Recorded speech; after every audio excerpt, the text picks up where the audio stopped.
versículo 19,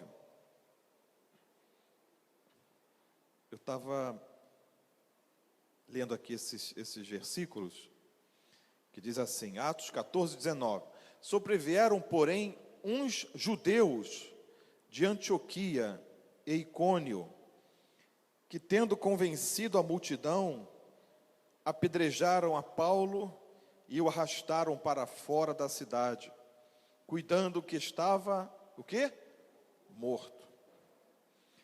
Mas rodeando os discípulos, levantou-se e entrou na cidade. E no dia seguinte saiu com Barnabé para Derbe.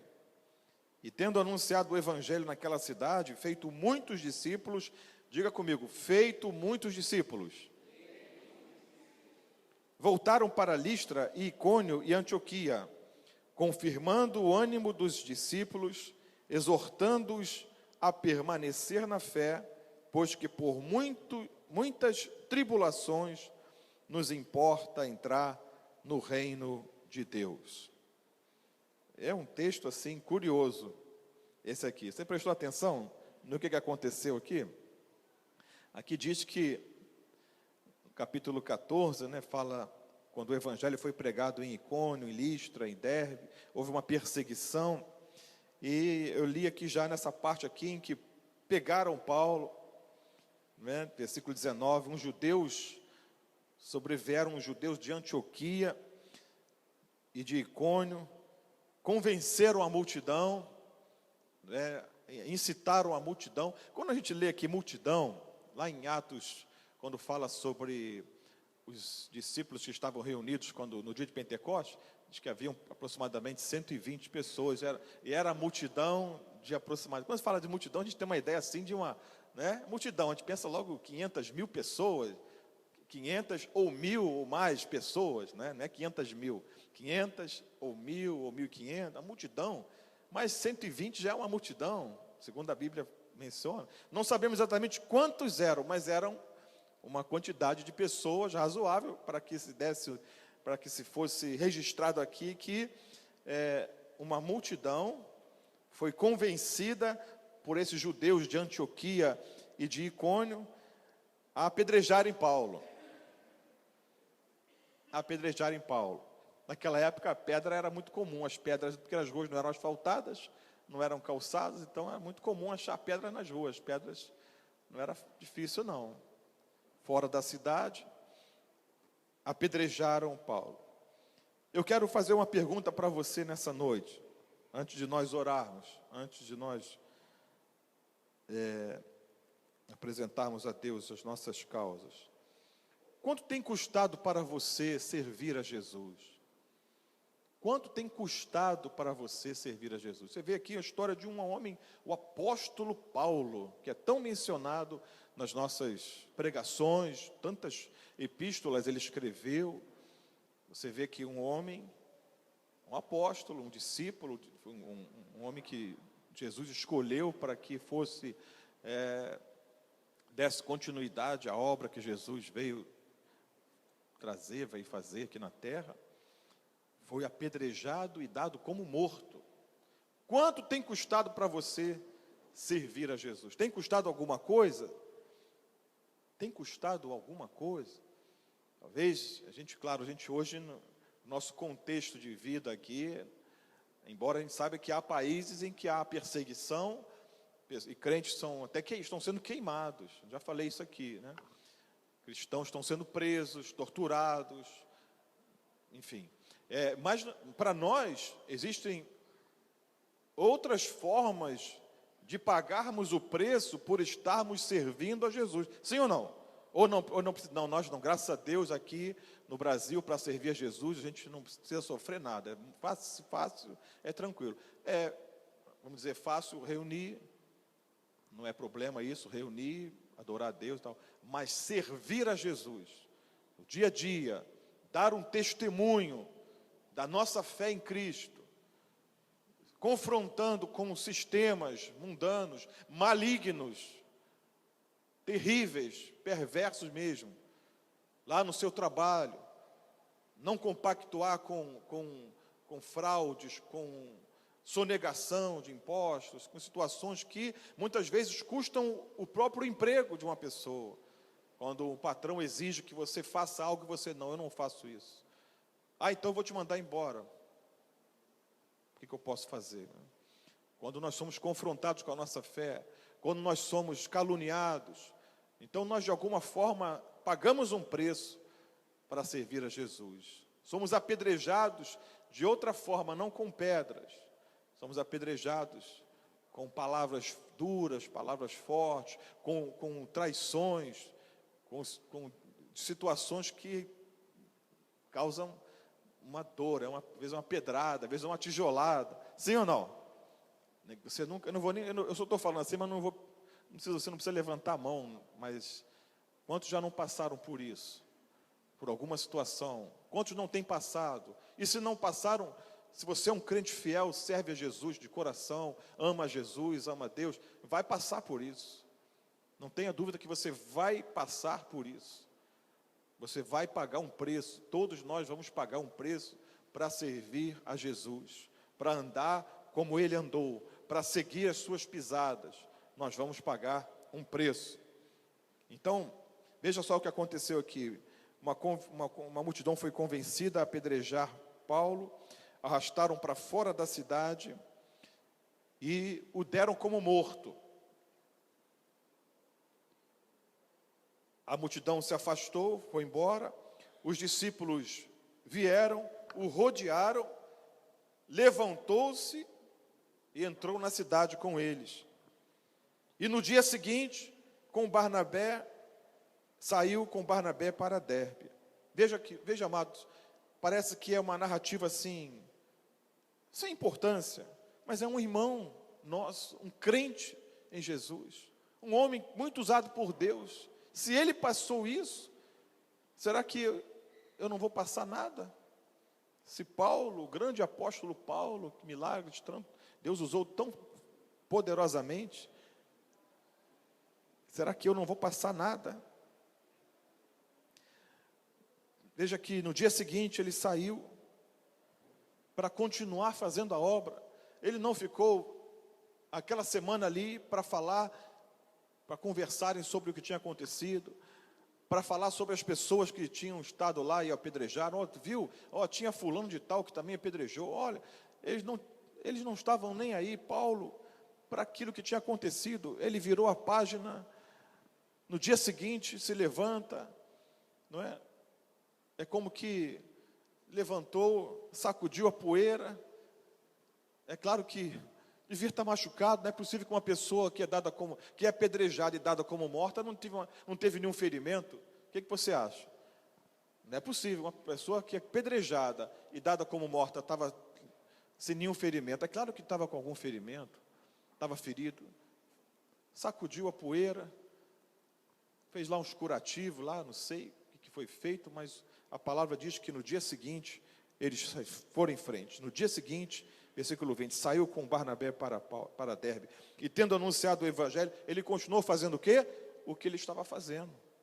Continuou fazendo o que ele estava fazendo, que o levou a ser apedrejado. Continuou pregando o evangelho. E muitas vezes as pessoas, quando são apedrejadas, quando recebem algumas pedradas, elas param ou retrocedem. Na verdade, parar já é retroceder, né? Parou, já está voltando para trás. É tudo que o diabo quer, é de alguma forma tentar te parar. Parar você, parar a igreja, parar, de alguma maneira parar. Então aqui ele, no dia seguinte saiu e continuou anunciando o evangelho, anunciado naquela cidade, foi para Derbe, com Barnabé, fez muitos discípulos. Veja só, queridos, a importância da convicção, né, do chamado. Paulo tinha certeza de que Deus o chamou, o próprio Senhor Jesus apareceu a ele de uma forma sobrenatural, uma coisa assim. A conversão de Saulo foi algo sobrenatural, não foi uma conversão comum. Ele não se converteu na sinagoga, ele não se converteu numa reunião, ele se converteu indo de caminho para realizar algumas prisões de cristãos. Jesus aparece para ele e diz: Saulo, Saulo, por que me persegues?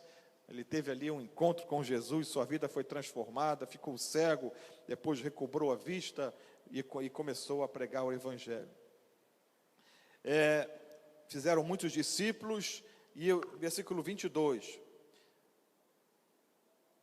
3 coisas aqui, eu observo aqui nesse versículo 22. Confirmando o ânimo dos discípulos. Um homem que acabou de ser apedrejado, ele se levanta para pregar o Evangelho, continuar pregando o Evangelho, e, além disso, confirmar o ânimo dos discípulos. Confirmar o ânimo dos discípulos. Não deixar os discípulos desanimados. Eu fico imaginando a pregação de Paulo para aqueles homens. A pregação era para ele, a vida dele mesmo, era como dizer para eles: olha para mim, olhem para mim, estão me vendo? Estão vendo aqui meus ferimentos? Continuem firmes, eu não parei, não parem também, continuem animados, continuem pregando o Evangelho, não é? Aqui diz que ele fez muitos discípulos em Derbe, e confirmou o ânimo dos discípulos, se animou aqueles homens, aqueles discípulos que também, claro, deviam ter mulheres ali, né? Discípulos e discípulas, confirmando o ânimo.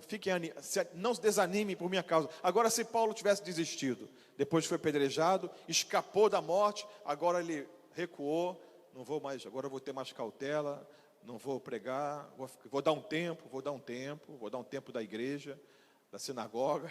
Não vou mais na igreja, está muito perigoso pregar o Evangelho, quase morri, então, né, irmãos, olhem, vocês vão devagar também, que amanhã pode ser vocês, vão ser apedrejados. Imagina que tristeza ia ser isso, né?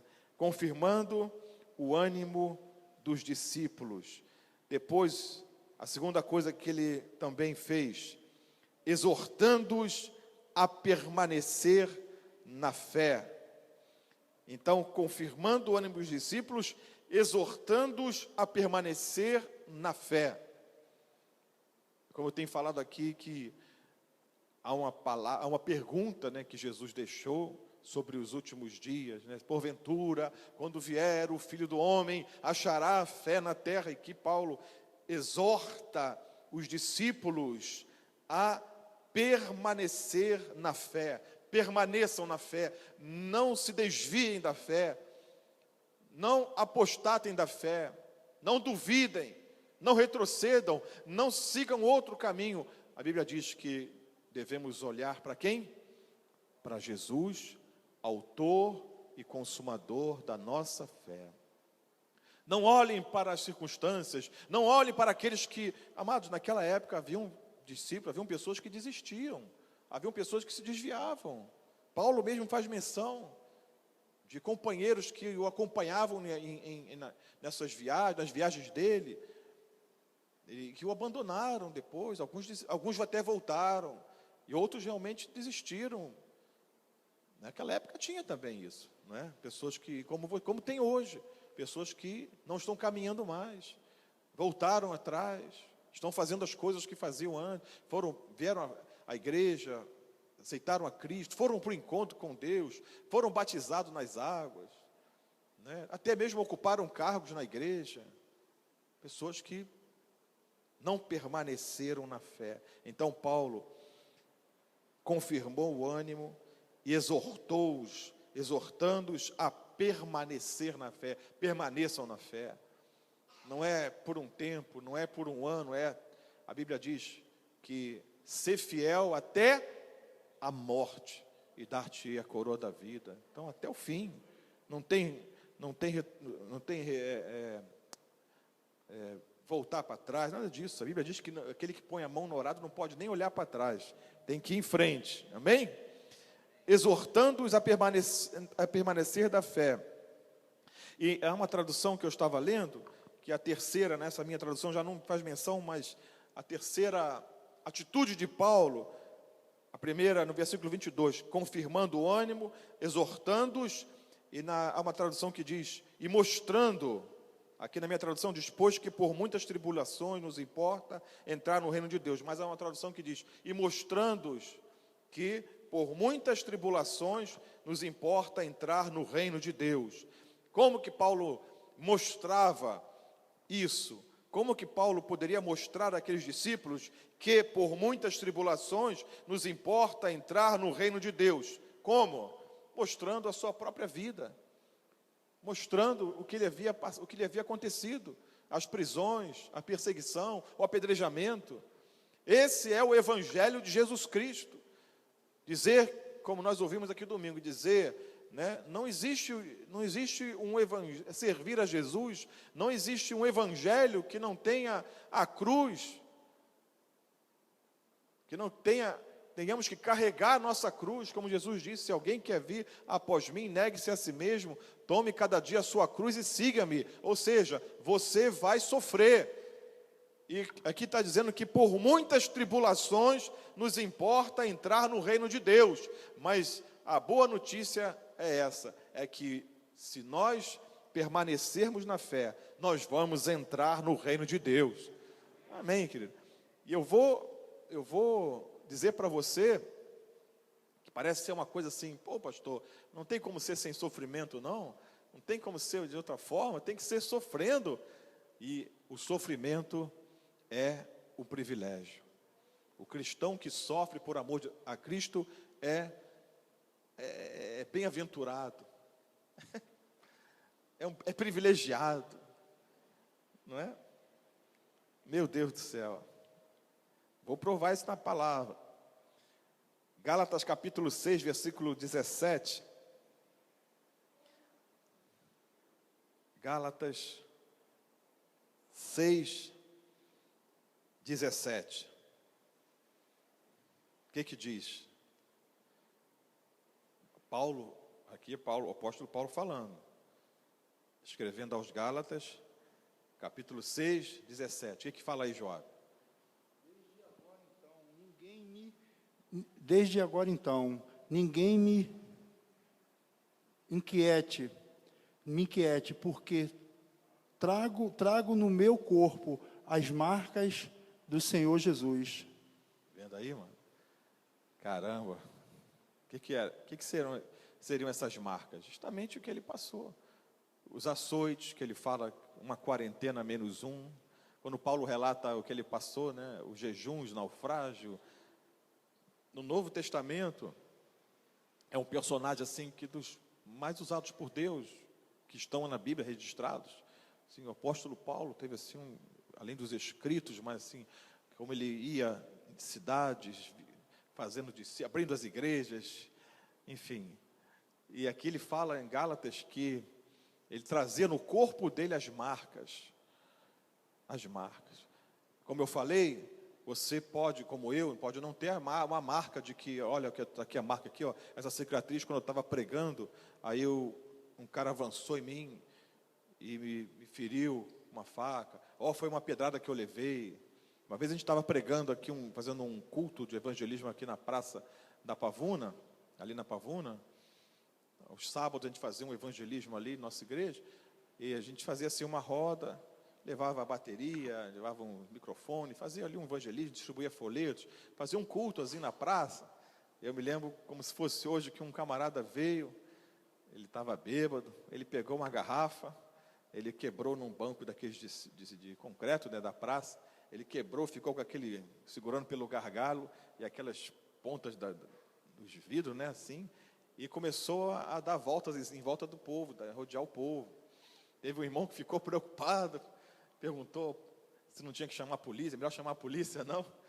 E o pastor, na época, falou: não, fiquem onde vocês estão, fiquem tranquilos, não vai acontecer nada. Mas um cara você assim, em uma roda, né? Ali a gente estava uma roda, cultuando a Deus, pregando, alguém estava cantando ou falando, enfim, cultuando. E o cara dando volta, rodeando, com uma garrafa quebrada na mão. Qual a intenção dele? Né? Alguém poderia ferir alguém, mas aí é a fé. E agora? Aí nessa hora é melhor chamar a polícia, é melhor continuem fazendo o que vocês estão fazendo. Vamos continuar. E continuamos fazendo, e aquela intimidação passou. Acabou aqui. Então, amados, Paulo trazia em seu corpo as marcas. Talvez a gente não traga, como eu, você, alguma marca, alguma cicatriz, mas traz no coração. Com certeza no coração tem alguma coisa que você sabe que um dia passou, tem alguma situação que machucou você, que doeu. Está a cicatriz, não pode estar, é raiz de amargura, nada disso, né? Amém ou não amém? Não pode estar, não, pastor, tem uma coisa que eu não consigo esquecer, eu não perdoo aquela vez que eu estava pregando o evangelho e aquela pessoa me fez assim, não, isso não, de maneira nenhuma. E às vezes não é nem pessoa de fora, às vezes é na própria igreja, uma marca, né, alguma coisa que você passou, que é algo que você canalizou para isso, é por amor a Cristo, eu sofri aquilo, não é? Eu sofri aquela afronta, e eu trago no meu corpo essa marca, essa cicatriz, mas nada de amargura, falta de perdão, nada disso. Entendeu, amados? Amém? E Paulo literalmente trazia, além de outras, porque ele passou também traições, passou muitas situações assim, mas além disso também no seu próprio corpo ele trazia as marcas por amor a Cristo. E como é que a gente reage quando acontecem essas coisas? Como eu falei, o título, né? Quanto tem custado para você servir a Jesus? O que custa servir a Jesus? Quanto tem custado para você servir a Jesus? Em Atos capítulo 5, versículo 40, uma das primeiras vezes que os discípulos foram presos, então logo eles começaram a pregar o evangelho nas cidades, eles estavam fazendo o quê? Aquilo que Jesus os havia dito para fazerem. Antes de Jesus ser recebido aos céus, ele disse: ficai em Jerusalém, até que do alto sejais revestidos de poder. E depois eles deveriam ir levar o evangelho, como Jesus havia dito também: ide por todo o mundo, pregai o evangelho a toda criatura, quem crê e for batizado será salvo, quem não crê está condenado. Então Jesus já havia dado a missão, que era ir pregar o evangelho, porém, ele disse: não antes de vocês ficarem em Jerusalém, até que do alto sejam revestidos de poder. Depois vocês vão. Foi isso que aconteceu. E eles foram. Atos dos Apóstolos, capítulo 5, versículo 40, diz assim, eu também vou ler assim, não vou ler todo o contexto, mas depois você pode ler em casa. E concordaram com ele. Aqui os apóstolos foram tirados da prisão, foram ameaçados, não é? As autoridades os pressionaram para que eles não falassem mais o nome de Jesus, né? E aí lá no finalzinho então diz assim, alguém deu uma sugestão assim, dizendo: olha, eles estão pregando, se for de Deus vai permanecer, se não for de Deus isso não vai à frente e tal. Aí concordaram com essa opinião, porque as autoridades viram que não tinha jeito de parar aqueles homens, não tinha como fazê-los calar, de parar de falar no nome de Jesus. Então, por fim, alguém lá, o Gamaliel, deu um conselho, um doutor da lei, deu um conselho para eles concordaram. Então, diz aqui no versículo 40, concordaram com ele. E chamando os apóstolos, e tendo-os, o quê? Açoitado, mandaram que não falassem no nome de Jesus, e os deixaram ir. Retiraram-se, pois, da presença do conselho, de que forma? Murmurando, reclamando muito, foi isso? Não, né? Regozijando-se de terem sido julgados dignos de padecer afronta pelo nome de Jesus. Todos os dias no templo e nas casas, nos grupos familiares, né, e no templo, não cessavam de ensinar e de anunciar a Jesus Cristo. Mas você prestou atenção no versículo 41, retiraram-se, pois, da presença do conselho, das autoridades que os prenderam e os ameaçaram e ordenaram: não falem mais nesse nome. Retiraram-se, foram açoitados, regozijando-se de terem sido julgados dignos de padecer afronta pelo nome de Jesus. Viu, amados, qual deve ser a nossa atitude, a nossa reação quando nós sofrermos pela nossa fé, pela tua fé, pelo testemunho, pela tua fidelidade a Deus, a sua palavra? Quando nós sofrermos, a Bíblia fala, regozijaram-se muito por terem sido achados dignos de sofrer afrontas pelo nome de Jesus, né? Meu Deus, que Deus nos ajude Que Deus nos ajude e que estejamos dispostos a pagar o preço que for necessário para servir a Jesus, para seguir as suas pisadas, para nos lembrar, em alguns momentos da vida, algumas situações que nos acontecerem, a gente poder lembrar: o meu mestre passou por isso, eu preciso imitá-lo. Paulo diz: sede meus imitadores, como eu sou de Cristo. É fácil imitar Paulo? Não é fácil não, vai imitar Paulo aqui. É fácil imitar Cristo? Também não. Mas é o caminho, né, irmãos? Se nós queremos ser realmente cristãos, o que são cristãos? Os pequenos cristos, né? Os discípulos foram chamados de cristãos porque pareciam com Cristo.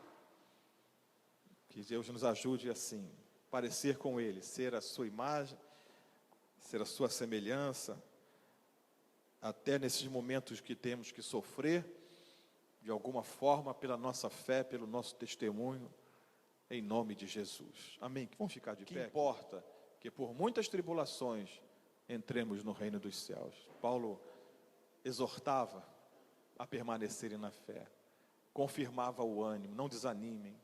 Quando você não tiver vontade de vir para a igreja, venha sem vontade mesmo, porque às vezes eu também não tenho vontade de vir, mas eu venho. Eu sou homem também, não é?